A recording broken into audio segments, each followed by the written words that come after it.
Hello my lovely beautiful soul star said messenger 777 tarot family में आप सभी को बहुत प्यार से एंड डिवाइन एनर्जी के साथ मैं स्वागत करती हूँ।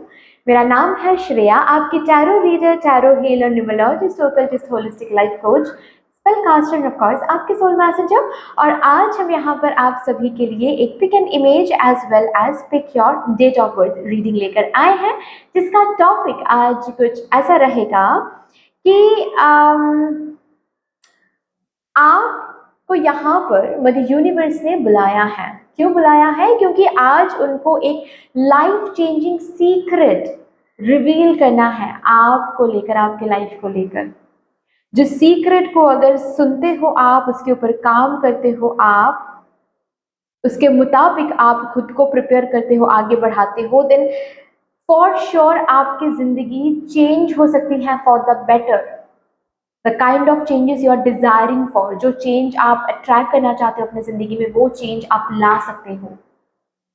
ओके, सो कैसे देखना है? एज यूजुअल आप इंट्यूटिवली देख सकते हो। उसके लिए आपको इमेजेस चूज करने पड़ेंगे। इमेजेस आपको डिस्क्रिप्शन बॉक्स में टाइम स्टैम्प सेक्शन में मिल जाएंगे। फाइल सिलेक्शन करके एक ऑप्शन दिखेगा आपको टाइम स्टैम्प सेक्शन में, जिसके साथ टाइम स्टैम्प ऑलरेडी रखा हुआ है। उस टाइम स्टैम्प को आप क्लिक कर लो, आपको एक सेक्शन दिख जाएगा जहां पर इमेजेस आपके लिए रखा हुआ है। उन इमेजेस में से एक इमेज आराम से बैठकर इंट्यूटिवली आप चूज कर लीजिए। डिस्क्रिप्शन बॉक्स में तो सिलेक्टेड इमेज के साथ टाइम स्टैम्प है ही। अगर आपको इंट्यूटिवली आज ये रीडिंग नहीं देखना है, देन आप अपने डेट ऑफ बर्थ के हिसाब से ये रीडिंग देख सकते हो। उसके लिए आपको डिस्क्रिप्शन बॉक्स में जाना पड़ेगा। टाइम स्टैम्प सेक्शन में आप देख लो, आपके लिए डेट ऑफ बर्थ ऑलरेडी वहां पर एडेड है। जिस भी ग्रुप में आपका डेट ऑफ बर्थ आ रहा है, उस हिसाब से आप टाइम स्टैम्प को यानी कि ग्रुप को चूज कर लीजिएगा। ओके, यस गाइज, अगर आप लोग न्यू हो मेरे चैनल में, than welcome and thank you so much for joining me today. अगर कोई भी डिवाइन कनेक्शन मेरे साथ महसूस होता है, तो प्लीज इस चैनल को सब्सक्राइब करके हम सभी को ग्रुप करने का जरूर मौका दीजिएगा। बेल आइकॉन को जरूर प्रेस कर लीजिएगा प्लीज, ताकि मैं जब भी रीडिंग लाऊं आप लोगों के पास सबसे पहले वो रीडिंग पहुंच जाए। ऑल्सो यस, जिन्होंने ऑलरेडी इस चैनल को सब्सक्राइब किया हुआ है, आप सभी को बहुत बहुत बहुत धन्यवाद है। Thank you so much guys, इतना प्यार देने के लिए, इतना सपोर्ट करने के लिए, एंड ऑफ कोर्स मेरे साथ ऐसे डिवाइनली कनेक्टेड होने के लिए thank you and thank you. शुरू करते हैं फिर आप लोगों के लिए आज की reading with all the divine positive energies.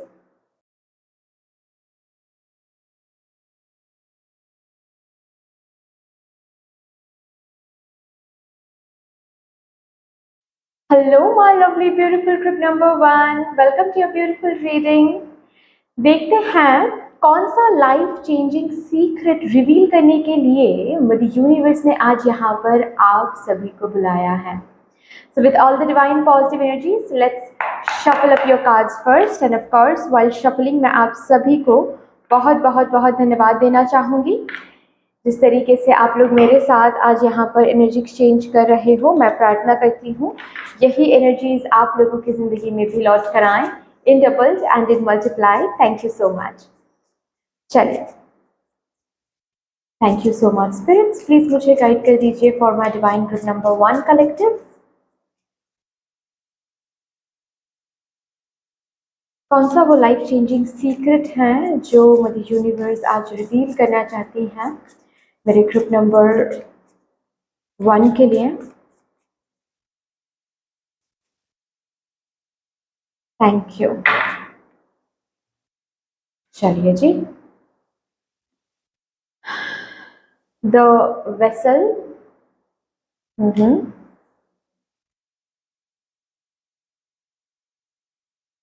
The castle,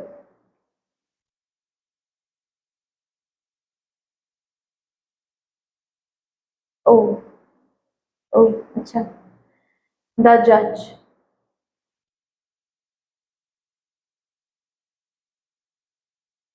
bottom of the deck है the Pilgrim.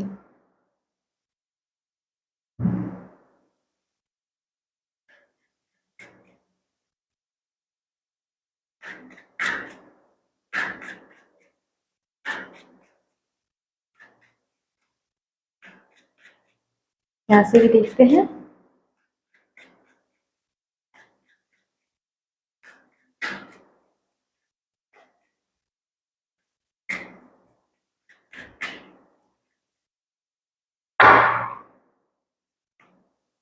10 of Wands,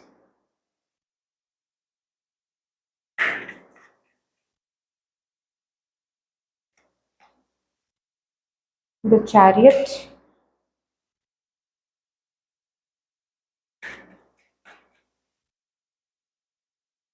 Six of Cups, bottom पे देखा है द वर्ल्ड कार्ड। लास्टली यहाँ से कुछ कार्ड्स और उसके बाद फिर मैं आपको बताऊंगी, ठीक है।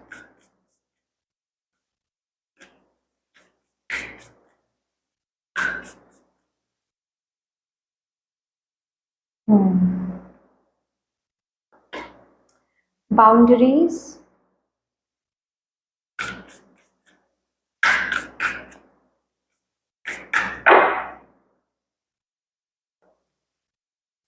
प्रोटेक्शन,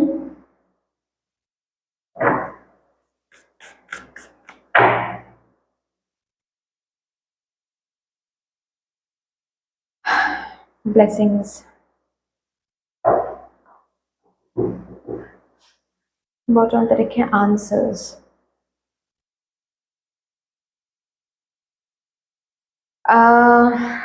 बेसिकली ये सीक्रेट आपके एनर्जी को लेकर हैं और देखते हैं मैं कितना समझा पाती हूँ। बहुत ब्यूटीफुल मैसेज तो है, लेकिन लेट्स सी कितना मैं कम्युनिकेट कर पाती हूँ। बेसिकली आपकी एनर्जी बहुत सारी आपके एक्शन से या फिर आपके बिहेवियर से लीक होती हैं, और सिर्फ लीक ही नहीं होती हैं, इम्प्योर भी हो जाती हैं। ओके, अभी जो एनर्जी आपकी इम्प्योर हो जाती है ना, उसके वजह से आपके काम अटक जाते हैं। जितना डिले आपको एक काम में देखना है उससे ज्यादा डिले, अननेसेसरी डिले मैनिफेस्टेड हो जाती है, ठीक है। आपके ड्रीम्स अफेक्टेड होते हैं, आपकी हेल्थ अफेक्टेड होती है, एंड ऑल्सो एक एक ऐसे ऐसे मैं एग्जाम्पल देकर समझाती हूँ। सपोज फॉर एग्जाम्पल आप खाना पका रहे हो, ठीक है, और उस खाने में आपको पानी डालना है, ठीक है। पानी भी एक इम्पॉर्टेंट इंग्रेडिएंट है, या फिर सपोज दूध डालना है। दूध एक बहुत, मिल्क एक बहुत इंपॉर्टेंट इंग्रेडिएंट है उस जो भी खाना आप पका रहे हो। अभी वो दूध सही नहीं है, सपोज वो दूध की जो प्योरिटी है वो नष्ट हो गई है, वो इम्प्योर हो गई है, और वो दूध आप डाल रहे हो, एक्सपायर दूध आप डाल रहे हो, या फिर जो भी उस दूध से बदबू निकल रही है और वो दूध आप डाल रहे हो, तो क्या आपको क्या लगता है, क्या वो खाना सही से पकेगा? क्या टेस्टी बनेगा वो खाना? जो टेस्ट आप उस खाने में डालना चाहते हो, जो आउटकम आप पकाने के बाद जो प्लेट में जो आउटकम आप देखना चाहते हो, क्या वो आउटकम बन के तैयार होगा? नहीं होगा। तो फिर क्या होगा? फिर किसी न किसी वजह से वो खाना टेस्टी नहीं बनेगा, या फिर अब अभी जो दूध सही नहीं है वो दूध आप डाल रहे हो, तो खाना ही बीच में ही खाना जो जो भी पका रहे हो वो खराब हो जाएगा, तो आपको फिर से सब कुछ फेंक के फिर से न्यू तरीके से बनाना पड़ेगा। तो एक अननेसेसरी डिले, ये डिले, इस डिले को आप कैसे एस्केप कर सकते थे? इस डिले को आप कैसे प्रिवेंट कर सकते थे? अगर दूध की एक्सपायरी डेट आप पहले से देख लेते तो, अगर दूध को पहले से ही आप जांच कर लेते कि क्या ये दूध सही है, या फिर उस दूध को अगर सही तरीके से प्रोटेक्ट करके रखते आप फ्रिज में, या फिर जो भी प्रिवेंटिव मेजर्स होते हैं दूध को सही रखने के लिए, अगर वो आप लेते तो क्या होता? दूध सही रहता, दूध सही रहता तो अननेसेसरी डबल डबल करके आपको चीजें पकाना नहीं पड़ता, या फिर सब्जी काटना नहीं पड़ता, जो भी है ब्ला ब्ला ब्ला, है ना। सेम काइंड ऑफ यहाँ पर बात आपके लिए हो रही है। ओके, आप ऐसे बहुत सारी चीजों को करते हो जिससे ना आपकी एनर्जी में धूल जम जाती है, और आपको ना ये पता तक नहीं चलता है कि आपकी एनर्जी में धूल जम रही है, जिसके कारण अभी क्या होता है, आपको लग रहा है कि अरे मैं तो सेम इतना मेहनत कर रही हूँ, मैं तो सेम काइंड ऑफ एनर्जी डाल रही हूँ जो पिछले महीने डाला था मैंने, इस महीने भी वही एनर्जी डाल रही हूँ, लेकिन फिर भी इस महीने सब कुछ बिगड़ क्यों रहा है, या फिर सब कुछ स्टक क्यों महसूस हो रहा है? क्योंकि ऑलरेडी एनर्जी में धूल जम गई है। अब यहाँ पर कुछ कुछ चीजें जैसे कि मुझे जो दिख रहा है वो मैं बता रही हूँ, आप लोग देखो। सिर्फ और सिर्फ ना ऐसे हम बोलते हैं ना कि नेगेटिव लोगों के साथ बात करोगे, ठीक है, तो नेगेटिविटी को ही अट्रैक्ट करोगे। ओके, सिर्फ सिर्फ इतने में चीजें सीमित नहीं होती हैं। आप अगर किसी के साथ फिजिकली इंटीमेट होते हो, सपोज वो इंसान खुद में ही स्टेबल नहीं है, इन द सेंस क्या है कि वो आपको कमिटमेंट नहीं दे रहे हैं, वो खुद कंफ्यूज्ड हैं, वो आपको बार बार ये बोल रहे हैं कि हम कमिटमेंट देंगे लेकिन बाद में देंगे, अभी नहीं, ठीक है, अभी हम श्योर नहीं है, अभी हमारा करियर ठीक नहीं है, हम कमिटमेंट बाद में देंगे, लेकिन हाँ जब शादी करेंगे आप ही से करेंगे, ये सब कुछ वो बोल तो रहे हैं लेकिन कोई कमिटमेंट नहीं, कोई शादी की बातचीत नहीं, लेकिन आप आपके साथ फिजिकल भी हो रहे हैं। अगर इसको आप अलाउ करते हो, उनकी अनस्टेबल सी फिजिकल इंटीमेसी, ठीक है, is a very smooth way to exchange energies, जो हम इजीली नहीं कर पाते हैं एक इंसान के साथ, ठीक है, मेडिटेशन करना पड़ता है, बहुत साधना करनी पड़ती है। Physical intimacy is a direct transference of energies, ठीक है। तो प्लीज, क्योंकि यहाँ पर मुझे सबके साथ अगेन रेजोनेट नहीं करेगा, लेकिन किसी किसी के साथ जरूर रेजोनेट करेगा। सपोज आप देखिए, यहाँ पर हम किसी को जज करने नहीं बैठे हैं, ओके, तो मैं ऐसे बोल रही हूँ, दिस डजंट मीन कि मैं आपको जज करूँ, या फिर यहाँ पर मेरे सोल फैमिली मेंबर्स में एक दूसरे को कोई जज करेंगे, मुझे तो नहीं लगता। अगर किसी के मन में जजमेंटल एनर्जी है, then I am sure that person needs to work on himself और हरसेल्फ, और नहीं तो वो मेरे सोल फैमिली मेंबर हो ही नहीं सकते, क्योंकि हम किसी को जज नहीं करते, ठीक है, बिकॉज इट्स जस्ट एग्जिस्टेंस। अभी देखिए यहाँ पर कुछ कुछ लोगों की एनर्जी कुछ ऐसी दिख रही है कि आप ना बहुत जल्दी मैनिपुलेटेड हो जाते हो, एंड आप एक इंसान के साथ जब डेटिंग शुरू करते हो या फिर जब आप एक इंसान को जानना शुरू करते हो, आप ना फिजिकल इंटीमेट हो जाते हो, ठीक है, एंड ये एक बार नहीं हुआ है, ये शायद बहुत बार हुआ है। इससे खुद को बचा के रखे आप, इससे ना आपकी एनर्जी बहुत ज्यादा लीक होती है, नॉट ओनली लीक बट उनकी एनर्जी, उनकी नेगेटिव फीलिंग, उनके ट्रॉमा, उनके जनरेशन्स के ट्रॉमा आप ब्यूटीफुली अपने एनर्जी में इनवाइट कर लेते हो जब भी आप सेक्सुअली किसी के साथ इंटीमेट होते हो, तो ठीक है। तो अगर ये आप करते हो, देखिए, ये मैं बिल्कुल भी नहीं बोल रही हूँ कि हैविंग फिजिकल इंटीमेट होना गलत बात है, नहीं, बिल्कुल भी नहीं, नॉट एट ऑल। लेकिन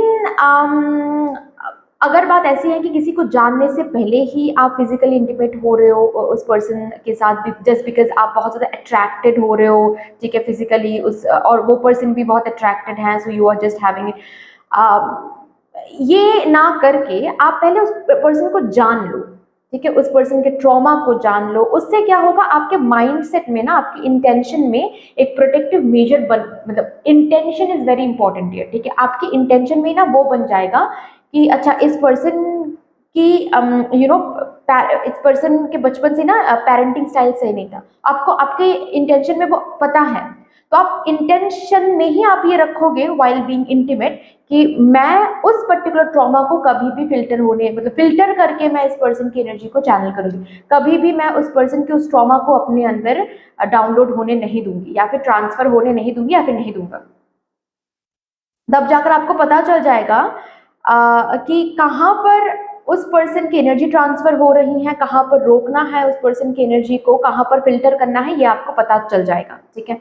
लेकिन इस एक पर्सन को सही से बिना जाने ही आप फिजिकली अगर इंटीमेट होते हो, ये जो वेसल का कार्ड है ना, ये वही कार्ड, ये वही बेसिकली बता रहा है कि आप अगर किसी पर्सन को फिजिकली किसी पर्सन के साथ बिना जाने, ज़्यादा जाने ही इंटीमेट होते हो, then remember your a vessel, ठीक है, आप एक वेसल हो, जैसे कि बोल, जैसे कि ग्लास, ठीक है। आप जब भी इंटीमेट होते हो, उनकी कंप्लीट एनर्जी, उनके ट्रॉमा, नेगेटिव स्टक एनर्जी, सब कुछ आप अपने अंदर ले लेते हो, और वो डायरेक्टली अफेक्ट करता है आपके ड्रीम्स को, आपके लाइफ के प्रोग्रेस को, ओके आपकी एनर्जी को इतना ज्यादा भारी कर देता है, इतना ज्यादा बर्डनसम कर देता है कि कोई भी काम स्मूथली तब आगे बढ़ता ही नहीं है, ओके। तो यहाँ पर मैं क्या ही बताऊँ, और भी बहुत सारी चीज़ें हैं जो अभी ओपनली यहाँ पर मैं बता तो नहीं सकती, बट जो सेक्सुअल प्लेजर्स होते हैं उसको लेकर आपको थोड़ा सा और कॉन्सेप्ट क्लियर करना है।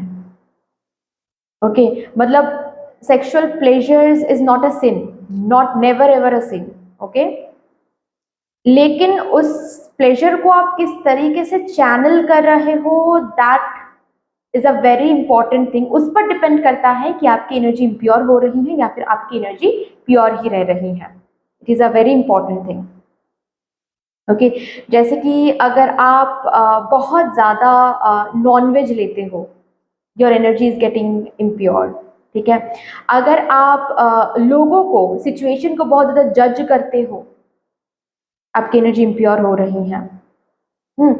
और एक भी यहाँ पर चीजें दिख रही हैं। आप बिना जाने ही किसी के अगर पैर छूकर आप प्रणाम करते हो, ओके, वो भी आपकी एनर्जी को अफेक्ट करता है।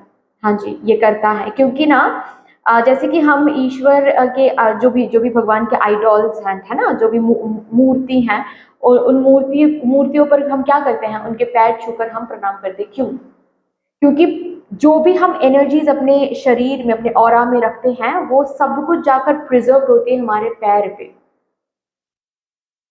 ओके, इसीलिए हम संतों के पैर छूते हैं, इस इंटेंशन से छूते हैं कि उनकी सारी जो एनर्जी है, जो पॉजिटिव, जो भी एनलाइटेंड एनर्जी है, वो हम थोड़ा बहुत ले सके हमारे वेसल में। ठीक है, तो सेम काइंड ऑफ एनर्जी जब हम किसी इंसान के पैर छूकर भी प्रणाम करते हैं, उनकी भी कुछ हद तक ट्रॉमा एनर्जीज, जो भी बेसिकली उनकी एनर्जीज में है, उनके वेसल में है, वो हम लेते हैं।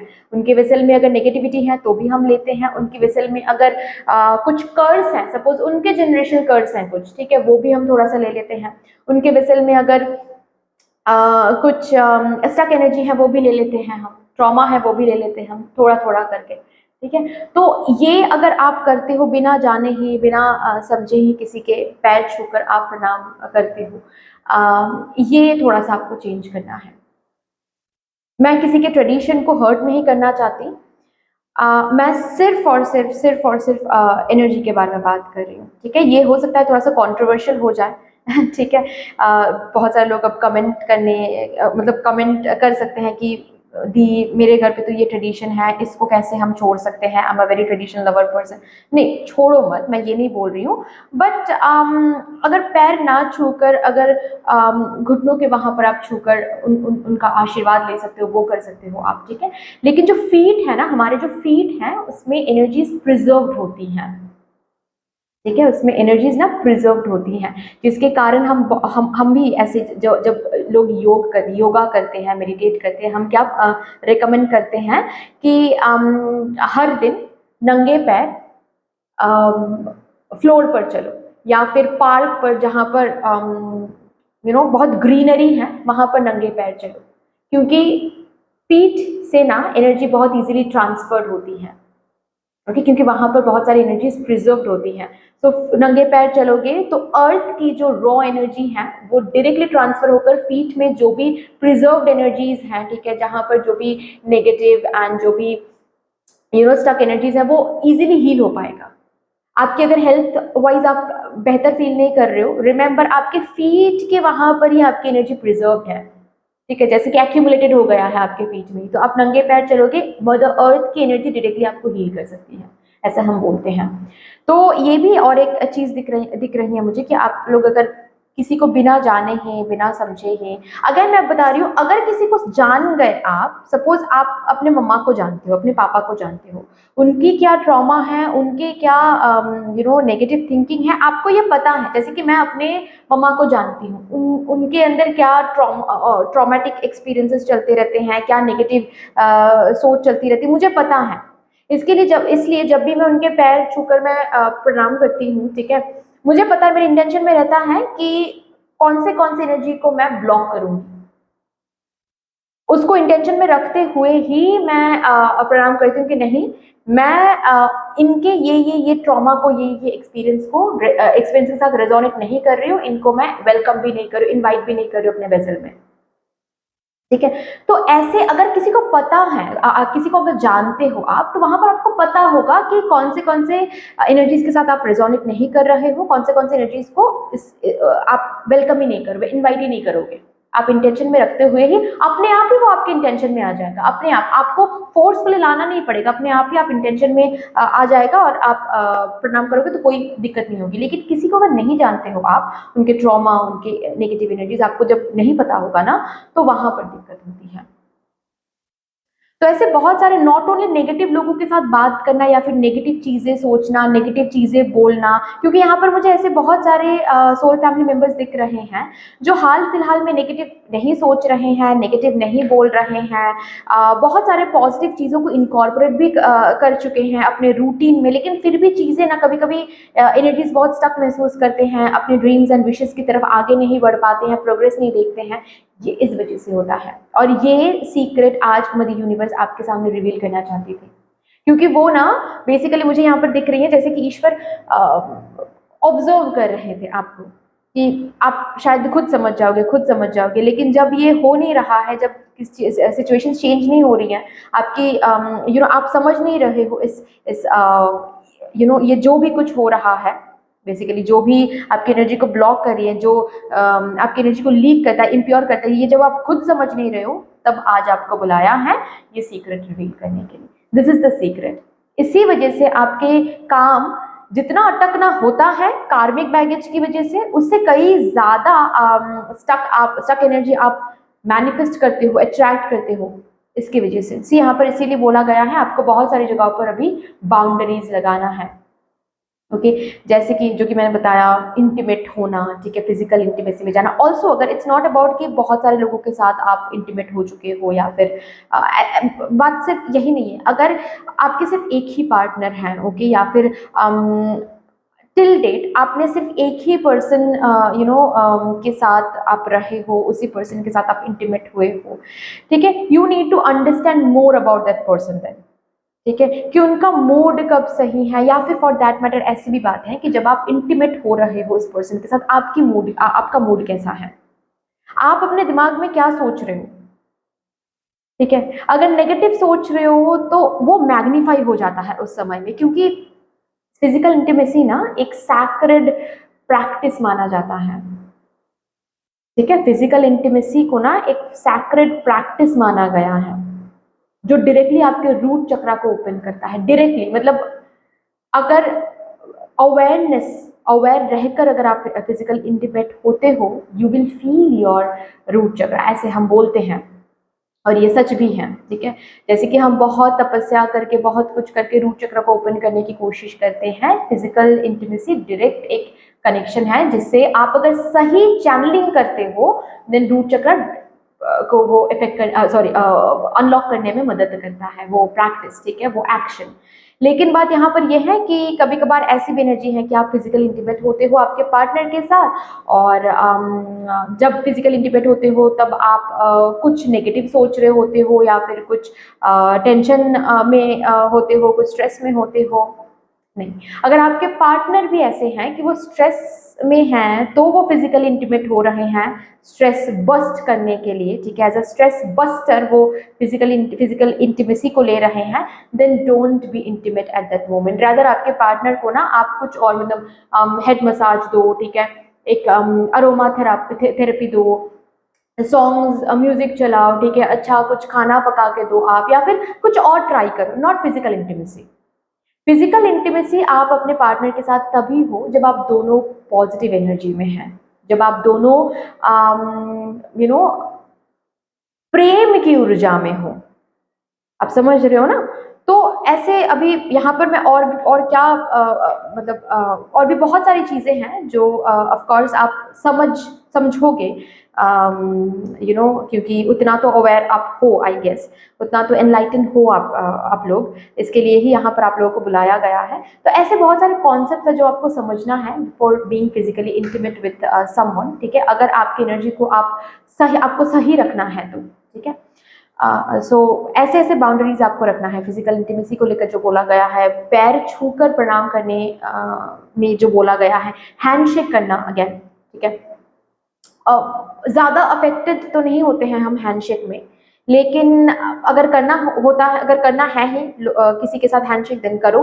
रात को सोने से पहले बस इतना करना है, रॉक सॉल्ट लेना है, ठीक है, और ऐसे सोप की तरह हाथ में मालिश करनी है, जैसे कि हम सोप के साथ करते हैं ना, हाथ को वॉश करते हैं, वैसे ही रॉक सॉल्ट्स के साथ आपको क्या करना है, हाथ को वॉश करनी है एंड इसके बाद फिर सोने जाना है। ये आप कर सकते हो, ठीक है। So please maintain this boundaries. इससे क्या हो सकता है, आपको खुद ब खुद ना चेंज दिखेगा अपने लाइफ के एरियाज में। जितना स्टक, जितना प्रोग्रेस आपको अभी नहीं दिख रहा है ना, उतना ही प्रोग्रेस आपको तब देखना शुरू हो जाएगा। अब जो भी यहाँ पर बोला गया है उसको थोड़ा सा आप मेंटेन करके देखो। Okay, so yes, that's all dear. इतनी सी थी आपकी रीडिंग। आई होप कि आपको अच्छी लगी होगी रीडिंग, हेल्प हुआ होगा इस रीडिंग से। अगर अच्छी लगी है देन प्लीज लाइक कर दीजिएगा, शेयर जरूर कर दीजिएगा अपनों के साथ। अगर कोई भी डिवाइन कनेक्शन मेरे साथ महसूस होता है देन प्लीज इस चैनल को सब्सक्राइब करके हम सभी को ग्रो करने का जरूर मौका दीजिएगा। बेल आइकॉन को जरूर प्रेस कर लीजिएगा प्लीज, ताकि मैं जब भी रीडिंग लाऊं आप लोगों के पास सबसे पहले वो रीडिंग पहुंच जाए। कमेंट सेक्शन में मेरे यूनिवर्स को, मेरे डिवाइन को एक बहुत बड़ा सा ग्रैटिट्यूड जरूर शो कर दीजिएगा। फिर से मिलेंगे और रीडिंग के साथ, तब तक के लिए take care and bye bye. Hello my lovely beautiful group number 2, welcome to your beautiful reading. देखते हैं कौन सा वो लाइफ चेंजिंग सीक्रेट रिवील करने के लिए ही मेरे यूनिवर्स ने आज आप सभी को यहाँ पर बुलाया है। So with all the divine positive energies, let's shuffle up your cards first. And of course while shuffling मैं आप सभी को बहुत बहुत बहुत धन्यवाद देना चाहूँगी। जिस तरीके से आप लोग मेरे साथ आज यहाँ पर एनर्जी एक्सचेंज कर रहे हो, मैं प्रार्थना करती हूँ यही एनर्जीज आप लोगों की ज़िंदगी में भी लौट कर आएँ in doubles and in multiply. Thank you so much.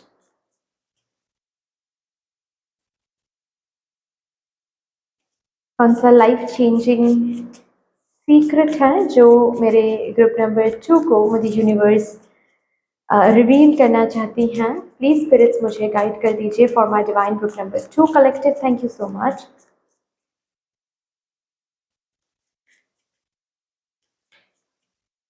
And thank you so much spirits, thank you.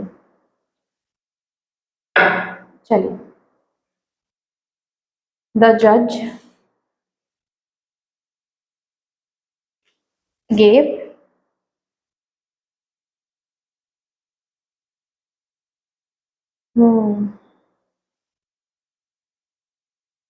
The siren,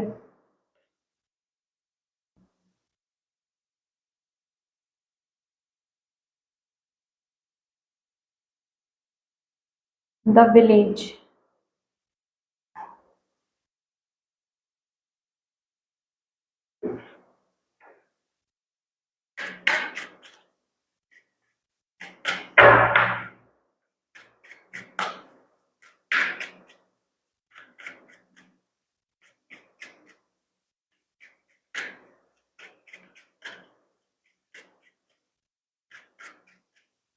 यहाँ से भी देखते हैं।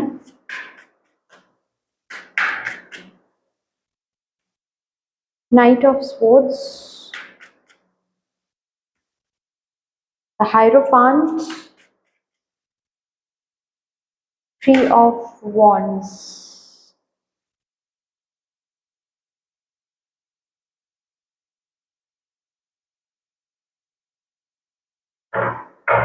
बॉटम पर एक है द टावर। लास्टली यहाँ से, उसके बाद फिर मैं आपको समझाऊंगी।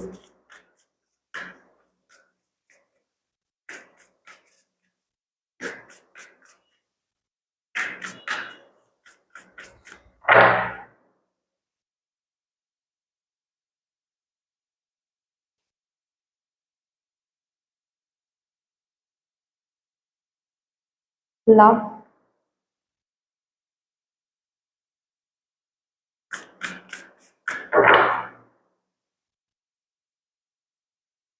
फ्रेंडशिप,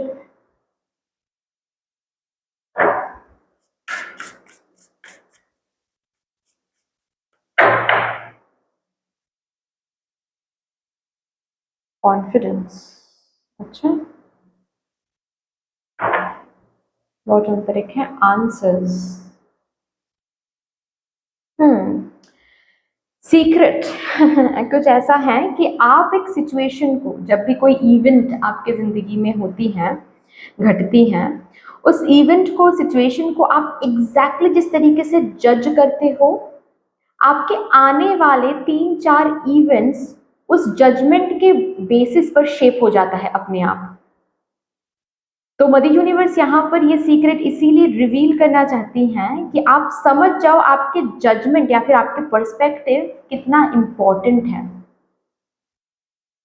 ओके, सो एक एग्जाम्पल देकर मैं समझाती हूँ। सपोज फॉर एग्जाम्पल आप कोई काम करने जा रहे हो और वो काम किसी न किसी रीजन की वजह से कंप्लीट नहीं हुआ, ठीक है, या फिर आधा अधूरा रह गया, या फिर जो कंप्लीशन आपको चाहिए, जो आउटकम आपको चाहिए, वो फिलहाल के लिए आपको नहीं मिला। तो आप वहां पर ये सोच रहे हो कि अरे यार, मुझे तो पता ही था नहीं होगा, क्योंकि मेरी जिंदगी में कभी कोई काम सीधी तरीके से होती ही नहीं है, कभी कोई काम स्मूथली होता ही नहीं है, कभी कुछ अच्छा होता ही नहीं है।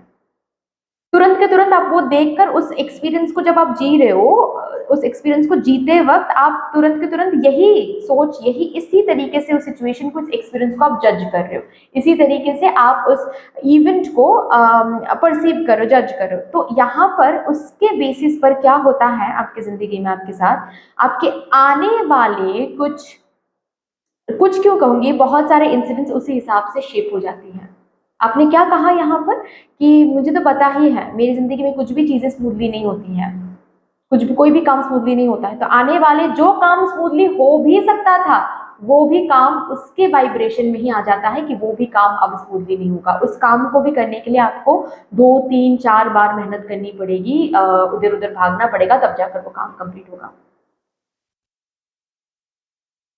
तो अभी अगर आपके जजमेंट को सही करना है, तो यहाँ पर आपको क्या बोला जा रहा है कि आपको आपके जजमेंट को सही करना है। मतलब each and every moment, each and every happening, each and every event में, जब आप जी रहे हो उस इवेंट को, जब आप प्रेजेंट हो रहे हो उस इवेंट में, एक्सपीरियंस कर रहे हो, तब वहां पर आपके जजमेंट, आपके पर्सपेक्टिव पर बहुत ज्यादा ध्यान देना है, बहुत ज्यादा गौर करना है, बहुत ज्यादा फोकस करना है उसके ऊपर कि आप कैसे उसको जज करो, कैसे आप परसीव कर रहे हो। इसका क्या मतलब है कि आपको, सीधी सी बात है, आपको अवेयरनेस में आना है, आपको आपके अंदर अवेयरनेस एनर्जी बहुत डेवलप करनी है। और मैं बहुत सारे बार मैं आप लोगों को प्रैक्टिसेस देती रहती हूँ अवेयरनेस की, ठीक है। 5-4-3-2-1 टेक्निक करो, ओके। अगर 5-4-3-2-1 टेक्निक नहीं कर सकते, कोई प्रॉब्लम नहीं, दिन में एक समय निकालो जहां पर आप मेडिटेटिव स्टेट में बैठो, मतलब ऐसे बैठो, ओके।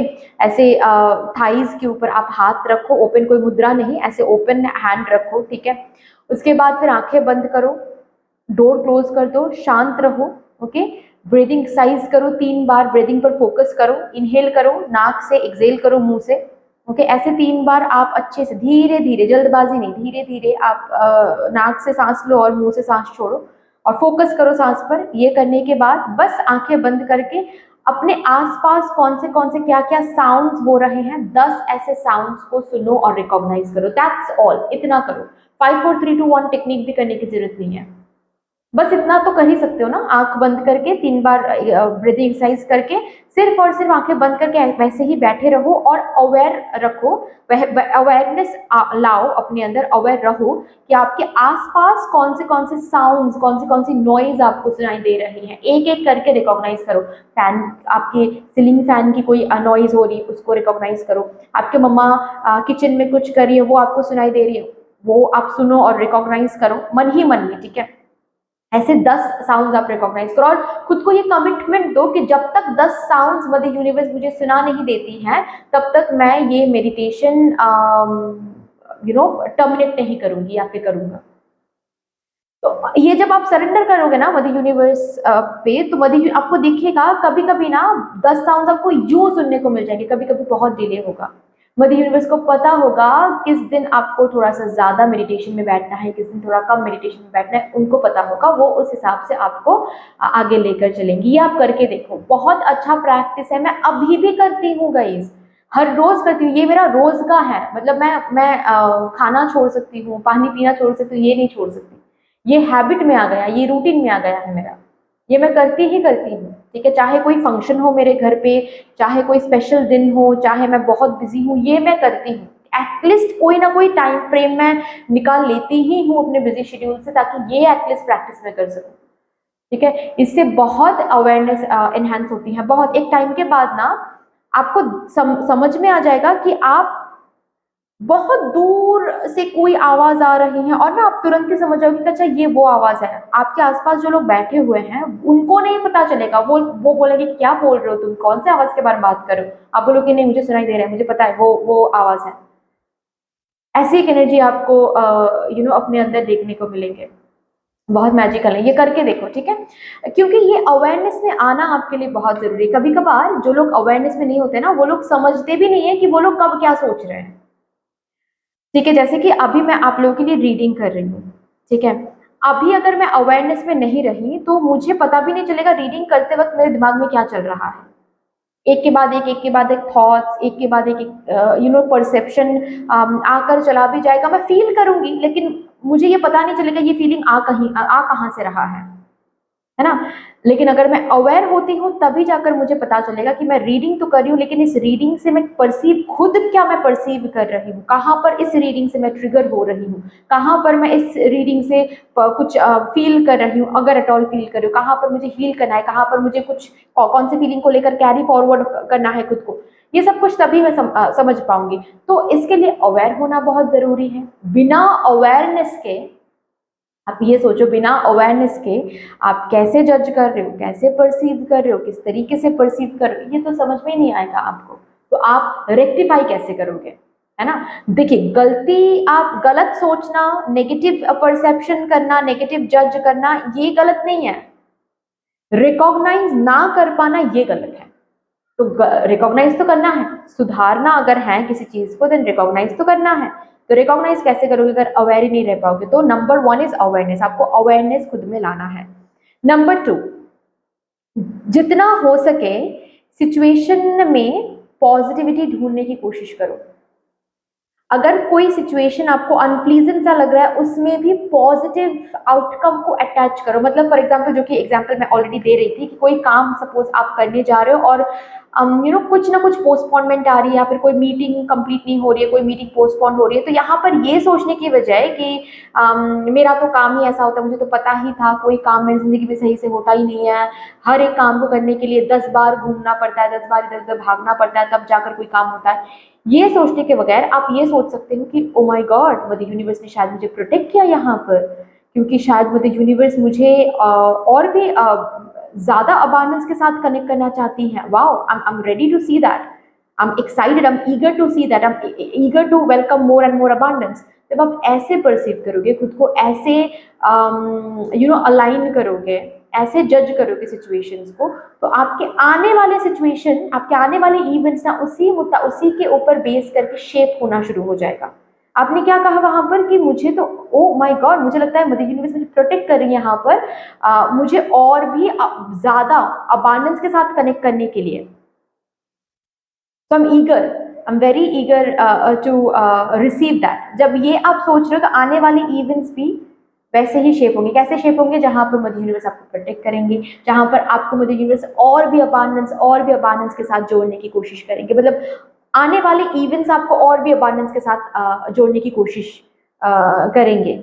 ओके, उस तरीके से इवेंट्स शेप होना शुरू हो जाएगा, क्योंकि आपने ऐसे जज किया है। तो हर एक मोमेंट को जब भी आप परसीव कर रहे हो, जब भी आप जज कर रहे हो, चाहे कोई मोमेंट हो, चाहे कोई सिचुएशन हो, चाहे कोई सर्कमस्टांसेस हो, इस तरीके से जज करना है आपको, ठीक है। ऑल्सो मुझे ऐसा भी दिख रहा है कि आप लोगों को ना बहुत ज्यादा 666 दिखता होगा, 69 दिखता होगा, 606 दिखता होगा, 717 दिखता होगा, 555 दिखता होगा, ठीक है। ये एंजल नंबर्स हैं जो आपको, 1111 शायद बहुत दिख रहा होगा आजकल, ठीक है।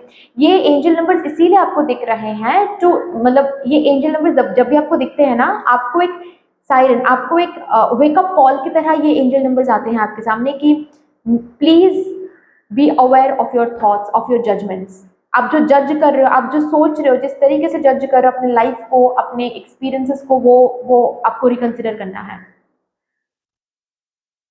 ओके, तो जजमेंट में ना लव लेकर आओ, ठीक है, एक पॉजिटिविटी लेकर आओ। जब भी आप चीज़ों को परसीव करो, पॉजिटिव तरीके से परसीव करो।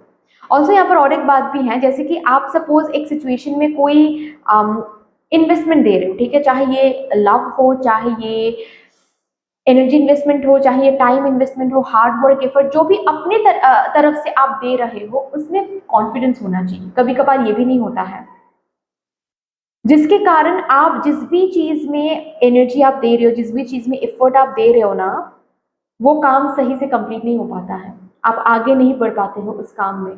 जो ब्लेसिंग्स उस काम में रखा हुआ है ना, उस ब्लेसिंग को आप रिसीव नहीं कर पाते हो, क्योंकि कॉन्फिडेंस की कमी आ जाती है। आप क्या दे रहे हो किसी सिचुएशन में, उस पर आप कॉन्फिडेंस होना चाहिए। मतलब फॉर एग्जाम्पल आप को इतना पता होना चाहिए कि मेरा प्यार सच्चा है, इतना मुझे पता है मेरा प्यार सच्चा है, मुझे प्यार वापस मिलके रहेगा। इतना कॉन्फिडेंस एटलीस्ट आपके अपने आप पर होना चाहिए। बाहर की दुनिया कैसा रहेगा, कब रहेगा, कहाँ क्या रहेगा, आपको नहीं पता, दैट्स फाइन, लेकिन आप क्या दे रहे हो एटलीस्ट उस पर कॉन्फिडेंस आपको आना चाहिए, ठीक है, कि मैंने 100% दिया है भाई, मुझे इतना पता है, ओके, मैंने 100% दिया है, तो कोई भी मुझे हरा नहीं सकता यहाँ पर, इतना मुझे कॉन्फिडेंस है। मैंने जो टाइम यहाँ पर इन्वेस्ट किया है ना, इसके लिए मैं रिग्रेटफुल नहीं हूँ, ओके, कि आने वाले टाइम में मैं ये एग्जाम क्रैक भी करूंगी या फिर क्रैक भी करूंगा या नहीं, क्या ऐसा होगा कि बाद में जाकर मुझे रिग्रेट करना पड़े कि मैंने टाइम वेस्ट किया, नहीं, मैंने 100% देकर टाइम इन्वेस्ट किया है, मुझे कोई रिग्रेट नहीं है। ये कॉन्फिडेंस आप जो भी चीजें दे रहे हो, नॉट ओनली करियर में but health wise, personal life wise, love life में, फ्रेंडशिप में, जो भी आप अपने साइड से दे रहे हो उसमें आपको कॉन्फिडेंस लाना चाहिए। आप जो दे रहे हो उसको भी आप कैसे जज करो, आपको देखना है। जो दे रहे हो क्या आप उसमें प्यार दे रहे हो, जो दे रहे हो क्या उसमें कॉन्फिडेंस है, क्योंकि उसके ऊपर भी बेस करके आपके आउटकम्स शेप होती हैं, ओके। आप आगे बढ़ रहे हो, इस मोमेंट में आप हो, ठीक है, इस मोमेंट में आप कैसे इस मोमेंट को परसीव करो, उसके मुताबिक मदर यूनिवर्स आपके हाथ पकड़ के डिसाइड करेंगे कि आपको इस रूट पर लेकर जाना है या फिर आपको उस रूट पर लेकर जाना है, ठीक है। इस रूट पर हो सकता है कि आप अभी परसीव कर रहे हो कि मुझे तो नहीं पता, मैंने तो प्रिपरेशन किया है लेकिन I don't know whether I am prepared और नॉट, वेदर कुछ होगा या नहीं। अगर ये लैक ऑफ कॉन्फिडेंस आप रखते हो, देन उसी के मुताबिक आपको आगे लेकर चलेंगे, जहां पर आउटकम भी कॉन्फिडेंट नहीं है, आउटकम भी श्योर नहीं है, कंफ्यूज्ड काइंड ऑफ आउटकम, ठीक है, जहां पर कंप्लीशन नहीं है। आप कॉन्फिडेंस रहोगे, कॉन्फिडेंस जो भी दे रहे हो उसमें कॉन्फिडेंस है, खुद पर कॉन्फिडेंस है, सिचुएशन को भी पॉजिटिवली जज करो, पॉजिटिवली परसीव करो, तो मदर यूनिवर्स आपको एक ऐसे रूट पर उसके बाद आगे लेकर जाएंगे जहां पर कंप्लीशन पॉजिटिव है, कंप्लीशन है, जहां पर आगे खुद को बढ़ते हुए आप देखोगे, जहां पर ब्लेसिंग्स को रिसीव कर पाओगे, ब्लेसिंग्स को अनलॉक कर पाओगे, ओके। सो ये एक सीक्रेट है जो आज यहाँ पर रिवील हो रही है आप सभी के लिए, मेरे ग्रुप नंबर 2 कलेक्टिव के लिए। सो प्लीज मेक श्योर ये ऐसे ही सीक्रेट रिवील नहीं हुई है, जिसके लिए यहाँ पर लाइफ चेंजिंग सीक्रेट, यही रीडिंग का टॉपिक चैनल हुआ है आज, लाइफ चेंजिंग, क्योंकि ये सीक्रेट जो रिवील हुआ है इसके ऊपर आप काम करोगे तो सच में it would change your life for sure, for the better, okay. So yes, that's all there, इतनी सी थी आपकी रीडिंग। आई होप ये रीडिंग आपको अच्छी लगी होगी, हेल्प हुआ होगा इस रीडिंग से। अगर अच्छी लगी है देन प्लीज लाइक कर दीजिएगा, शेयर जरूर कर दीजिएगा अपनों के साथ। अगर कोई भी डिवाइन कनेक्शन मेरे साथ महसूस होता है देन प्लीज इस चैनल को सब्सक्राइब करके हम सभी को ग्रो करने का जरूर मौका दीजिएगा। बेल आइकॉन को जरूर प्रेस कर लीजिएगा प्लीज, ताकि मैं जब भी रीडिंग लाऊं आप लोगों के पास सबसे पहले वो रीडिंग पहुंच जाए। कमेंट सेक्शन में मदर यूनिवर्स को, मदर डिवाइन को एक बहुत बड़ा सा ग्रेटिट्यूड जरूर शो कर दीजिएगा। फिर से मिलेंगे और एक रीडिंग के साथ, तब तक के लिए take care and bye bye.